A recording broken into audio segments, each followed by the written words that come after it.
My channel English with Barkha ma'am. आज हम अपना एक नया चैनल शुरू करने जा रहे हैं, जिसकी खास बात यह है कि हम इसको इंग्लिश की शुरुआत से पढ़ेंगे, एकदम रूट से पढ़ेंगे। तो जिसको नहीं भी आती है तो वो भी इस चैनल को सब्सक्राइब कर सकता है, बहुत कुछ सीख सकता है। और कोशिश करेंगे तो सब कुछ सीख सकते हैं। जिनको बिल्कुल नहीं आता वो भी बहुत कुछ सीख सकते हैं। तो ये बच्चे, बड़ों और किसी के लिए भी फायदेमंद हो सकती है। अगर आपको ये वीडियो की जरा भी कोई चीज समझ में आती है तो प्लीज सब्सक्राइब जरूर कीजिए और बेल आइकन को ऑल पर सेट कर दीजिएगा, जिससे कि जो भी नोटिफिकेशन में आपको कोई भी वीडियो मैं अपलोड करती हूँ तो उसका नोटिफिकेशन सबसे पहले आपको मिलेगा, जिससे कि आप कंटिन्यूसली में जो पढ़ाई कर रहे हैं वो छूट ना पाए, ब्रेक ना लग पाए। तो वो जरूर कीजिए, सब्सक्राइब कीजिए, शेयर कीजिए, लाइक कीजिए। और आज से हम शुरू कर रहे हैं तो टाइम को बर्बाद ना करते हुए हम अपना लेसन आज का शुरू करते हैं। Let's begin. चलिए तो शुरू करते हैं आज का चैप्टर नंबर 1, द सेंटेंस। आज हम सेंटेंस की बात करेंगे। सेंटेंस क्या होता है? सेंटेंस वर्ड्स का एक ग्रुप होता है। अलग अलग वर्ड्स को हम मिलाकर एक ग्रुप बनाते हैं, उसको सेंटेंस बोलते हैं। लेकिन किसी भी वर्ड्स को लेकर हम ऐसे ग्रुप बना लें और उससे कोई सेंस ना निकल रहा हो तो उसे सेंटेंस नहीं बोलते हैं। ठीक उसी प्रकार हिंदी में भी आप समझ सकते हैं, जैसे राम एक पत्र लिखता है, ये एक वाक्य है। लेकिन अगर हमने लिख दिया राम पत्र, नहीं, कहाँ, स्कूल, ये सारे तरह के शब्द हमने मिलाकर लिख दिए, उसे पढ़ा तो कोई वाक्य नहीं बन रहा है, कोई अर्थ नहीं निकल रहा है, तो ये वाक्य नहीं कहलाएगा। ऐसे ही जब सेंटेंस की अगर हम बात करते हैं तो सेंटेंस में भी अब ग्रुप ऑफ वर्ड्स होता है, वर्ड्स का ग्रुप होता है जिसमें एक कंप्लीट सेंस निकलता है। तो सेंटेंस क्या होता है? A group of words which makes a complete sense. ठीक है, सेंटेंस बोलते हैं उसे। तो हम यहाँ देखेंगे नंबर 1 पर एक इंग्लिश की सेंटेंस का एग्जाम्पल है और नंबर 2 पे हिंदी की वाक्य का एग्जाम्पल है। ठीक है, तो पहले इंग्लिश को देखते हैं और इंग्लिश में लिखा है he writes a letter. He writes a letter. अब आप यहाँ देख सकते हैं कि कितने वर्ड्स का यूज हुआ है। ये वर्ड्स हैं, ये वर्ड्स, ये वर्ड्स, ये फोर वर्ड्स का एक ग्रुप है। लेकिन इसमें एक सेंस निकल कर आ रहा है। अगर आप इसे पढ़ेंगे, ही राइट्स अ लेटर, यानी ही माने वह, राइट्स माने लिखता है, ए माने एक, लेटर माने पत्र, वह एक पत्र लिखता है। हिंदी में नीचे लिखा हुआ है वह एक पत्र लिखता है, तो ये हिंदी का वाक्य हो गया। तो ये ग्रुप ऑफ वर्ड्स हो गया which makes a complete sense, it is a sentence. और वाक्य की बात करें तो इसमें भी एक सेंस निकल कर आ रहा है कि वह कोई काम कर रहा है, इससे पता चल रहा है कि वह कोई काम कर रहा है, तो ये एक हिंदी का वाक्य हो गया। दूसरा वाक्य देखेंगे, सीता सिंग्स अ सॉन्ग। हमको पता चल रहा है कि यहाँ सीता एक गाना गाती है, ऐसा कुछ सुनने में आ रहा है, मतलब पता चल रहा है, बात को सुनकर हमें ये एहसास हो रहा है कि कोई कार्य हो रहा है। जब कोई कार्य हो रहा है तभी वो वाक्य कहलाएगा, जब कुछ हमें सेंस मिल रहा है तभी वो वाक्य कहलाएगा, तभी वो सेंटेंस कहलाएगा। हिंदी में देखिए, सीता एक गाना गाती है, तो यहाँ भी शब्दों का समूह है और जो कि एक अर्थ निकाल रहा है, एक काम के होने का पता चल रहा है, यानी कुछ ना कुछ सेंस यहाँ निकल कर आ रहा है कि वो एक गाना गाती है, एक सेंस निकल कर आ रहा है, तभी हम इसे वाक्य बोल रहे हैं। इंग्लिश में पढ़ रहे हैं सीता सिंग्स अ सॉन्ग, तो एक सेंटेंस इसलिए बन रहा है क्योंकि यहाँ पर एक सेंस निकल रहा है। आई होप सेंटेंस क्या होता है ये तो पता ही चल गया होगा आपको, पहले से भी पता होगा, फिर भी मेरा बताना फर्ज था। आगे बढ़ते हैं, सेंटेंस की डेफिनेशन की बात करते हैं। तो इसको आप नोट भी कर सकते हैं, जो लोग इंग्लिश को अभी शुरू से सीख रहे हैं, एकदम शुरुआत की है, तो आप इसको राइट डाउन कर सकते हैं। A group of words which makes a complete sense is called a sentence. एक वर्ड्स का जो ग्रुप होता है जिससे एक कंप्लीट सेंस निकल कर आ रहा होता है, उसको सेंटेंस बोलते हैं। ठीक है, या हिंदी में अगर कहें तो शब्दों का वो समूह जिससे कोई अर्थ निकलता है, जिससे कोई सेंस निकलता है, उसको वाक्य कहते हैं। आई होप इतना पता चल गया होगा। अब हम बात करेंगे सेंटेंस स्ट्रक्चर की। कोई भी चीज बनाने के लिए उसका स्ट्रक्चर बनाते हैं, उसी तरह से सेंटेंस को बनाने के लिए उसका एक स्ट्रक्चर होता है, एक फॉर्मूला फॉलो किया जाता है। तो हम अगर हिंदी की बात करें तो हिंदी में सबसे पहले सब्जेक्ट आता है, फिर ऑब्जेक्ट आता है और फिर वर्ब आता है। ठीक है, तो ये सब्जेक्ट, ऑब्जेक्ट और वर्ब क्या है पहले तो ये समझना बहुत जरूरी है। ऐसे ही इंग्लिश का स्ट्रक्चर ये लगा है, इसमें भी सब्जेक्ट, वर्ब और ऑब्जेक्ट लिखा है, तो ये है क्या, सबसे पहले हम इन्हें समझेंगे। तो सब्जेक्ट हिंदी में कहलाता है कर्ता, और कर्ता का मतलब होता है जो सेंटेंस में काम कर रहा होता है, कोई भी काम, जैसे कि वह पत्र लिखता है, ही राइट्स अ लेटर, तो कौन लिख रहा है? ही। ठीक है, तो ये हमारा सब्जेक्ट है। हिंदी में देखिए, वह एक पत्र लिखता है, कौन लिख रहा है? वह। तो ये वह जो है ये क्या है, सब्जेक्ट है। ठीक है, तो इसको कर्ता यानी काम करने वाले को कर्ता कहते हैं। दूसरा यह है वर्ब, वर्ब होती है क्रिया। ठीक है, क्रिया हिंदी में कहते हैं और इंग्लिश में वर्ब कहते हैं। अब क्रिया किसे कहते हैं, तो ये व्यक्ति जो सब्जेक्ट है ये कुछ काम कर रहा है, ये लिख रहा है, तो जो कार्य प्रोसेसिंग में है उसको कहते हैं वर्ब। ये है वर्ब, इसे कहते हैं क्रिया, हिंदी में क्रिया और इंग्लिश में वर्ब। ये दो चीजें आपको समझ में आ गई होंगी। ओके, अगला है कि इस कार्य का, तो ये काम हो रहा है, ये जो काम हो रहा है, ये प्रोसेसिंग वर्क जो है, इसका प्रभाव किस पे पड़ रहा है, काम का कोई रिजल्ट भी तो आ रहा होगा, कुछ तो काम किया जा रहा होगा, तो वो पत्र लिखा जा रहा है, एक पत्र लिखा जा रहा है। तो ये जो एक पत्र है ये क्या हो गया आपका, ये एक पत्र आपका हो गया ऑब्जेक्ट, ये हो गया ऑब्जेक्ट, कर्म, हिंदी में इसको कहते हैं कर्म। ठीक है, तो ये हो गया हमारा सब्जेक्ट कर्ता, वर्ब क्रिया और ऑब्जेक्ट कर्म। ये चीजें आपको समझ में आ गई होंगी, आई होप। अगर नहीं समझ में आई है तो फिर मैं बता दूंगी आपको। अब हम यहाँ कह रहे हैं सेंटेंस स्ट्रक्चर, ये क्या है इसको समझना जरूरी है। अब हम हिंदी के सेंटेंस को पहले लिखेंगे, हिंदी का सेंटेंस यहाँ लिखते हैं, इसको मैं रिमूव कर देती हूँ।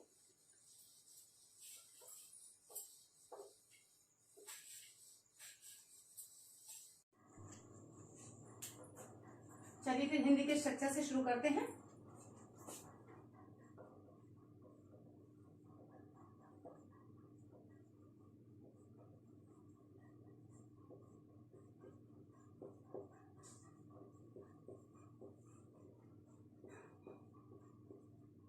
राम एक पत्र लिखता है, तो ये एक वाक्य है, इसमें काम कौन कर रहा है, इसमें काम कर रहा है राम। ठीक है, तो जैसे कि हमने बताया कि जो काम करता है सेंटेंस में वो कर्ता कहलाता है, सब्जेक्ट। ठीक है, सब्जेक्ट यानी कर्ता, हिंदी में कर्ता, इंग्लिश में सब्जेक्ट। तो राम यहाँ काम कर रहा है तो ये हो गया सब्जेक्ट। ठीक है, सब्जेक्ट इसकी शॉर्ट फॉर्म लिखती है। उसके बाद वो कर क्या रहा है, तो जो प्रोसेसिंग वर्क है वो ये है, ये कार्य हो रहा है, लिखता है, तो ये लिखता है हो गई हमारी वर्ब, क्रिया, जिसको हिंदी में हम क्रिया कहते हैं, ये हो गई वर्ब। जो कार्य होता है उसको कहते हैं क्रिया। और काम का प्रभाव, काम का प्रभाव किसी चीज पे पड़ रहा है, यानी कोई काम होगा तो कुछ रिजल्ट आएगा, तो वो जो रिजल्ट आएगा वो आया, एक पत्र लिखा गया, तो जो पत्र लिखा गया है उस पत्र को हम क्या कहेंगे, ये कहलाएगा ऑब्जेक्ट। ठीक है, तो ये इसका स्ट्रक्चर हो गया। हमें स्ट्रक्चर जरूर पता होने चाहिए, हिंदी का भी और इंग्लिश का भी, क्योंकि हिंदी का जानेंगे तभी हम इंग्लिश का जानेंगे। उसके बाद हम इंग्लिश की बात करते हैं, इसमें पूर्ण विराम आता है हिंदी के वाक्यों में लास्ट में। और इंग्लिश की अगर बात करें तो इंग्लिश में इसी सेंटेंस को अगर हम लेते हैं, राम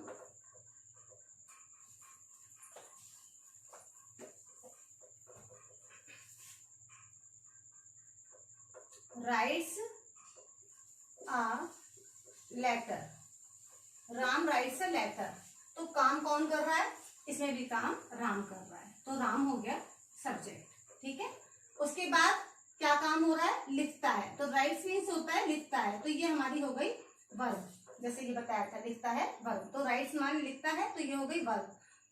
इसमें और इसमें क्या फर्क है कि वर्ब इसमें लास्ट में आई है और इसमें यहाँ पर वर्ब सेकंड नंबर पे आ गई है, सब्जेक्ट के तुरंत बाद। तो इंग्लिश में आपको ये बात ध्यान रखनी है कि सब्जेक्ट के तुरंत बाद वर्ब आती है। ठीक है, और इस काम का प्रभाव, जैसा कि अभी आपको इसमें बताया, तो काम का प्रभाव पड़ रहा है कि उसके द्वारा एक लेटर लिखा जा रहा है, तो लेटर लिखा गया है, तो लेटर हो गया ऑब्जेक्ट। ठीक है, ऑब्जेक्ट, ये हो गया स्ट्रक्चर इंग्लिश का, ये हिंदी का स्ट्रक्चर हो गया, ये इंग्लिश का हो गया। इसमें और इसमें डिफरेंस क्या है, डिफरेंस ये है कि इसमें सब्जेक्ट के बाद ऑब्जेक्ट आ रहा है और इसमें सब्जेक्ट के बाद वर्ब आ रही है, यही डिफरेंस है। और आपको ये ध्यान रखना है कि इंग्लिश में बताते समय आपको करना है क्या है, राम लिखता है एक पत्र, इस तरह से बनाना है, यानी कि हमें वर्ब को पहले लेना है। इंग्लिश में जब हम सेंटेंस बनाएंगे तो इस बात का आप विशेष ध्यान देंगे, छोटे छोटे सेंटेंस बनाना सीखिएगा, उसके बाद बड़े बड़े अपने आप ही आ जाएंगे, पहले छोटे सीखिएगा। ठीक है, तो इतनी बात हमने जान ली है कि स्ट्रक्चर कैसा होता है, क्या मतलब है स्ट्रक्चर का, हम ये भी जान गए हैं। इंग्लिश का स्ट्रक्चर में और हिंदी के स्ट्रक्चर में, सेंटेंस स्ट्रक्चर में डिफरेंस क्या है, तो डिफरेंस आपको पता चल गया है। अब सब्जेक्ट को बताई चुकी हूँ मैं पहले भी कि सब्जेक्ट मीन्स कर्ता होता है और वर्ब मीन्स क्रिया होती है, कार्य कर, जो हम कार्य कर रहे हैं, और ऑब्जेक्ट वो जिस पर क्रिया का प्रभाव पड़ता है।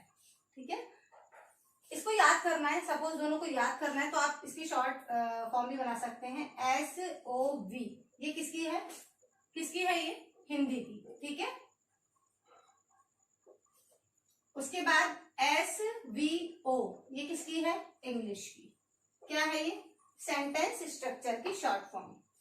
आई होप इतना समझ में आ गया होगा। अभी तक आपने क्या जाना? अभी तक आपने सेंटेंस किसे कहते हैं, हिंदी में सेंटेंस को वाक्य कहते हैं, सेंटेंस बनता कैसे है, सेंटेंस को कई सारे वर्ड्स के ग्रुप के द्वारा बनाया जाता है जो कि हमें सेंस, जिससे सेंस निकलता है। ऐसे ही किसी ग्रुप को नहीं कहते हैं वाक्य या सेंटेंस, लेकिन उसका सेंस निकलना बहुत जरूरी है। मतलब हमें पता चलना चाहिए कि कुछ बात कही जा रही है, कुछ काम किया जा रहा है, कोई ना कोई सेंस निकलना चाहिए, उसे सेंटेंस कहते हैं। उसके बाद हमने आपको बताया कि एक सेंटेंस स्ट्रक्चर होता है। वो सेंटेंस स्ट्रक्चर कोई भी चीज को बनाने के लिए, कोई भी बिल्डिंग भी बनाते हैं तो उसका एक स्ट्रक्चर फॉर्म करते हैं, उसी तरह से कोई सेंटेंस बनाते हैं तो उसका भी एक स्ट्रक्चर बनता है। जब हम स्ट्रक्चर को सीख जाएंगे तो फिर हम सेंटेंस को भी बनाना सीख जाएंगे। धीरे धीरे जब चीजों को सीखते हैं तो हम जल्दी आगे बढ़ते हैं।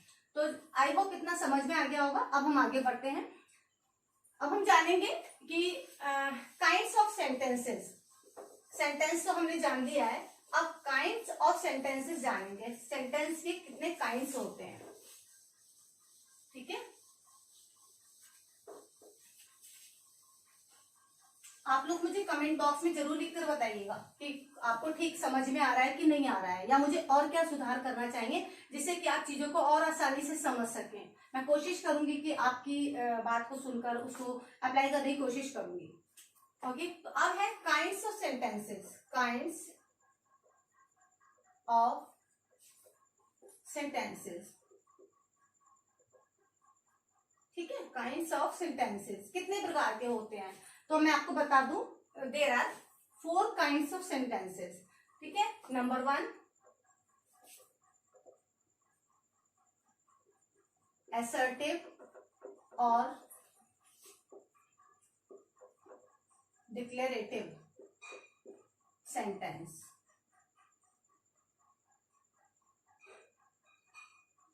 ठीक है। नंबर 2, इंट्रोगेटिव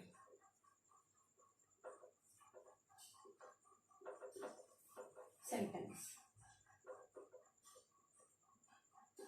ठीक है। Number 3, imperative sentence,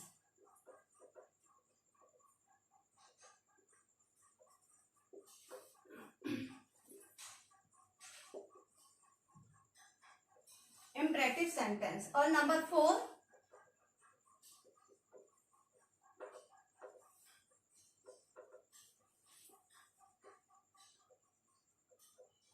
exclamatory sentence. ये 4 तरह के सेंटेंसेस होते हैं।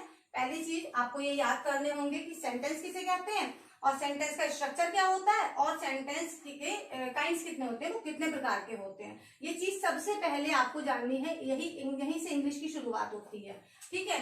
असर्टिव और डिक्लेरेटिव, जब हम कोई बात का डिक्लेरेशन करते हैं, कोई बात कहते हैं कि ये बात हम कर रहे हैं, या हम डॉक्टर, या फिर कह सकते हैं कि गोज टू द मार्केट, मतलब ये हम बात कह रहे हैं, अपनी एक कथन है ये हमारा, हम कोई बात डिक्लेयर कर रहे हैं, कुछ बोल रहे हैं, तो दैट इज कॉल्ड डिक्लेरेटिव। ये सिंपल सेंटेंसेज होते हैं, इसमें ज्यादा ध्यान और ज्यादा पढ़ने वाली जरूरत नहीं है, वेरी सिंपल सेंटेंसेज होते हैं ये, ठीक है। इसमें फुल स्टॉप आता है लास्ट में, ठीक है, इसमें लास्ट में फुल स्टॉप आएगा। फिर है इंट्रोगेटिव सेंटेंसेज। इंट्रोगेटिव सेंटेंस कौन से होते हैं, जिसमें हम क्वेश्चन पूछते हैं, जैसे what is your name, where do you live, है ना। इस तरह के क्वेश्चन, कोई भी क्वेश्चन हो सकते हैं कि what type of colour you love and all, इस तरह के क्वेश्चंस कुछ भी हो सकते हैं, ठीक है। तो इसकी एक खास बात होती है कि इस सेंटेंस के लास्ट में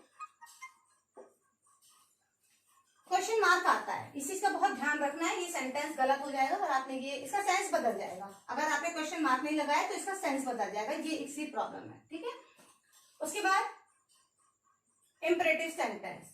इम्परेटिव सेंटेंस की भी एक खास बात होती है कि इसमें आगे सूचक या रिक्वेस्ट या धमकी, इस तरह की बातें की जाती हैं। ये उन सेंटेंसेस को कहते हैं जिसको आगे सूचक वाक्य कहते हैं, या जिसमें हम रिक्वेस्ट करते हैं, प्रे करते हैं, या फिर क्या करते हैं, कमांड देते हैं। इस तरह के सेंटेंसेस आपको इसमें मिलेंगे, ठीक है।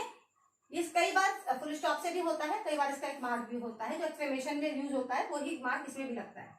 Exclamatory sentence. एक्सक्लेमेटरी सेंटेंसेस कौन से होते हैं, वे विस्मयाबोधक वाक्य कहा जाता है इसको। यानी कि एक्सक्लेमेशन यानी एक्सक्लेमेटरी का मतलब यहाँ पर हुआ कि जिसमें हम अपनी स्ट्रॉन्ग फीलिंग्स को अपनी स्ट्रॉन्ग फीलिंग्स को एक्सप्रेस करते हैं, उसको बोलते हैं एक्सक्लेमेटरी सेंटेंस। इसका एक साइन होता है इस तरह से, ये मस्ट है, ये भी मस्ट है लगाना। आपको एक इस चीज का बहुत ध्यान रखना है और एक इस चीज का बहुत ज्यादा ध्यान रखना है, क्योंकि अगर हम ये नहीं लगाएंगे सेंटेंस का सेंस चेंज हो जाएगा। तो इस चीज का हमको बहुत ज्यादा ध्यान देना है, ठीक है। अब हम एक एक करके पढ़ेंगे, थोड़ा डिटेल में पढ़ते हैं।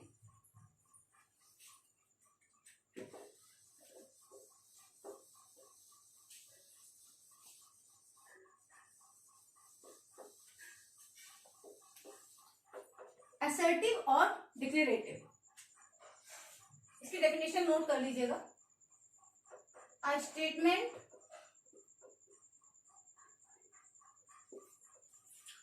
That makes a statement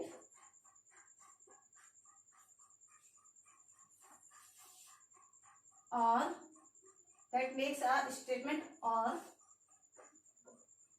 assertion is called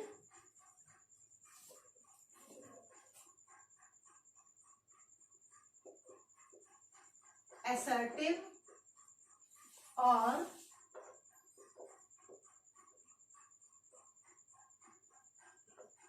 declarative sentence.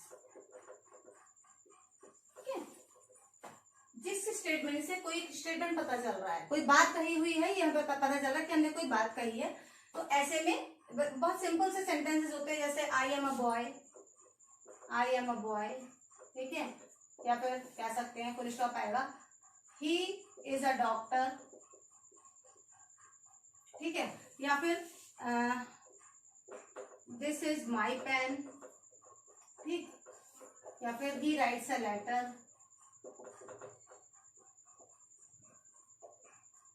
ये सेंटेंस सारे असर्टिव सेंटेंस में आ जाएंगे। Assertive very simple sentences, declaration हुआ है जिसमें सेंटेंस को कोई बात हमने कही है, उसको असर्टिव सेंटेंस कहेंगे। इसके एग्जांपल्स ये लिखे हुए हैं, आप देख सकते हैं, ठीक है। I am a boy, he is a doctor, this is my pen, he writes a letter. तो ये सेंटेंसेस हो गए, और जिसमें डिक्लेरेशन करते हैं, एक ऐसा स्टेटमेंट जहां हम कोई बात को डिक्लेयर कर रहे हैं कि हम कौन है, क्या है, हम क्या करते हैं, उसको हम असर्टिव सेंटेंस कहते हैं, ठीक है।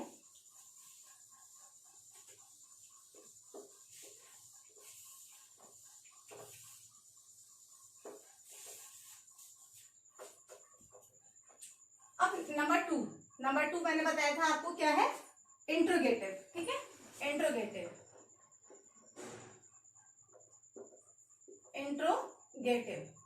सेंटेंस,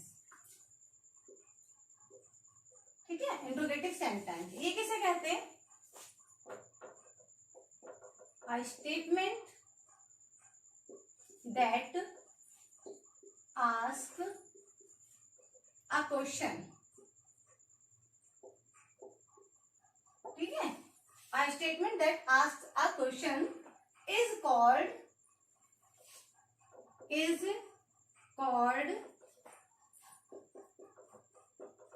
इंट्रोगेटिव सेंटेंस, ठीक है।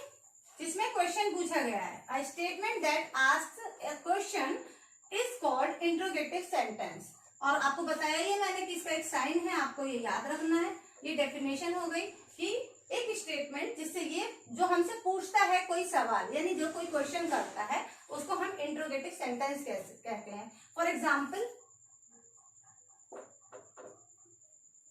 What is your name, what is your name, what is your name. यहाँ क्वेश्चन पूछा गया है कि आपका नाम क्या है, और क्वेश्चन मार्क लगाया है। सपोज हम ये ना लगाएं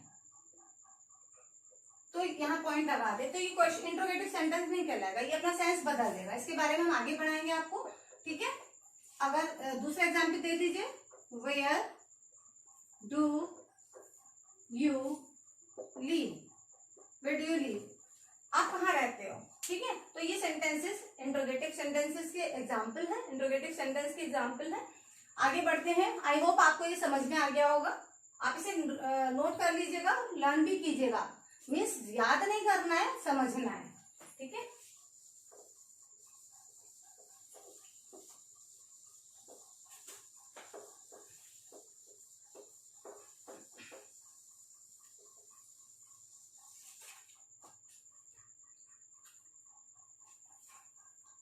फिर है इम्परेटिव सेंटेंस। तीसरा है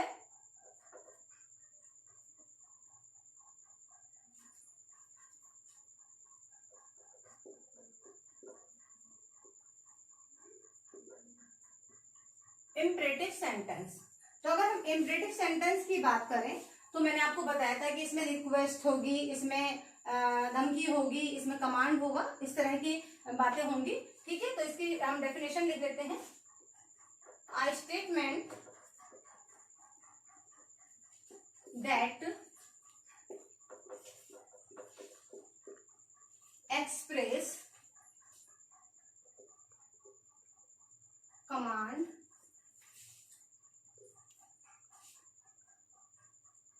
request or entities is called imperative sentence। ठीक है, तो जिस स्टेटमेंट से हमको, जो स्टेटमेंट हमको क्या एक्सप्रेस करता है, उसे पता चलता है कमांड की जा रही है। ठीक है, उसे ये पता चल रहा है कि कमांड की जा रही है, एक रिक्वेस्ट की जा रही है, या फिर एंटिटीज मीन्स धमकी। इसका मतलब होता है धमकी दी जा रही है। एंटिटीज मीन्स धमकी, धमकी दी जा रही है। तो इस तरह के सेंटेंसेस को हम कहेंगे इम्परेटिव सेंटेंस। ठीक है, इसके एग्जाम्पल लिख लीजिए। एग्जाम्पल लिख लीजिए, मैं रिमूव कर देती हूँ, ऊपर लिखवा देती हूँ, यहाँ लिखवा देती हूँ। ठीक है, ये पूरा लिखा है, इसको आप नोट कर लीजिए। ठीक है, बी क्वाइट, शांत हो जाइए। ठीक है, उसके बाद है हैव मर्सी अपॉन अस, हम पर दया करो, हम पर दया करो। तो आपको समझ में आ रहा है यहाँ पर कमांड किया जा रहा है, कमांड किया जा रहा है शांत हो जाओ, बी क्वाइट, और have mercy upon us, request की जा रही है कि गॉड हम पर मर्सी कीजिए, दया कीजिए। ठीक है, आई होप इम्परेटिव भी आपको समझ में आ गया होगा, इसको थोड़ा ध्यान दीजिएगा। नहीं समझ में आया तो आप रिपीट कर कर देखिए, बार बार आपको समझ में आ जाएगा।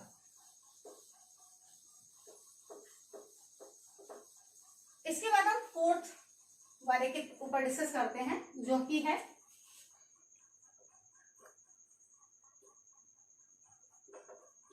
Exclamatory sentence. ठीक है, एक्सक्लेमेटरी सेंटेंस, जिसका मैंने आपको बताया था कि एक साइन आपको याद रखना है, इसके बिना ये सेंटेंस इनकम्प्लीट होगा। ठीक है,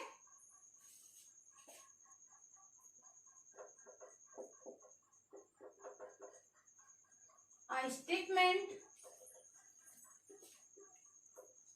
that expresses strong feelings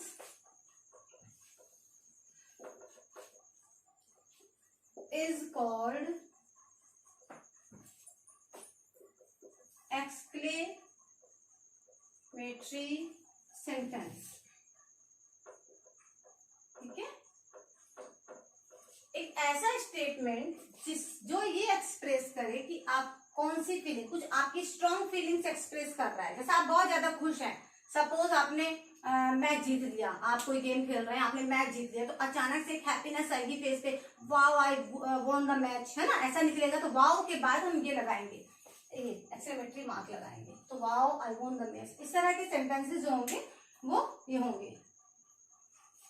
example लिख लीजिए, how cold the night is, how cold the night is. ठीक है, ये एग्जाम्पल नंबर 1 हो गया। नंबर 2 देखिए, व्हाट आर शेम। ठीक है, जैसे किसी चीज को देख के आपको लगता है कि व्हाट अ शेम, शर्म नहीं आ रही है, लाइक दिस, तो ये एक्सक्लेमेटरी सेंटेंस हो गए। Exclamatory sentence, a statement that express strong feelings is called exclamatory sentence। Example हो गया how cold the night is, कि रात कितनी ज्यादा ठंडी है, मतलब एक फीलिंग आई है, निकलकर ठंड लग रही है और उससे फीलिंग एक आई और आपने बोला, तब इसको बोलेंगे एक्सक्लेमेटरी सेंटेंस। और व्हाट अ शेम, किसी भी चीज को देख के आपको लग रहा है कि ये शेमफुल है, तो वो आप एक्सप्रेस कर रहे हैं फीलिंग्स का स्टेटमेंट के द्वारा, ठीक है। तो इस तरह के स्टेटमेंट कैसे होंगे, एक्सक्लेमेटरी सेंटेंस। तो ये 4 तरह के सेंटेंसेस हो गए, kind of sentences. I told you कि there are 4 kinds of sentences. Number 1 assertive और declarative, number 2 interrogative, number 3 imperative और number 4 exclamatory. Number 1 very simple sentences जो होते हैं, जहां पर हम एक डिक्लेरेशन कर रहे होते हैं, एक असर्शन कर रहे होते हैं। असर्शन माने एक कथन, बात को कहना, यानी जैसे मैंने बोला कि आई एम अ टीचर, ठीक है, तो ये मैं बात एक डिक्लेयर कर रही हूँ कि मैं एक टीचर हूँ। आई एम अ गर्ल, ठीक है, I like this pen, I like this board. तो ये सिंपल सेंटेंसेस हैं, साधारण से वाक्य जो हम ऐसे बोलचाल की भाषा में प्रयोग करते हैं, सिंपल सेंटेंसेस, जिसमें कोई स्पेशल भाव नहीं होते हैं, जिनमें कुछ ऐसा अलग सा नहीं होता, एकदम सिंपल से होते हैं, उसको कहते हैं असर्टिव और डिक्लेरेटिव सेंटेंस।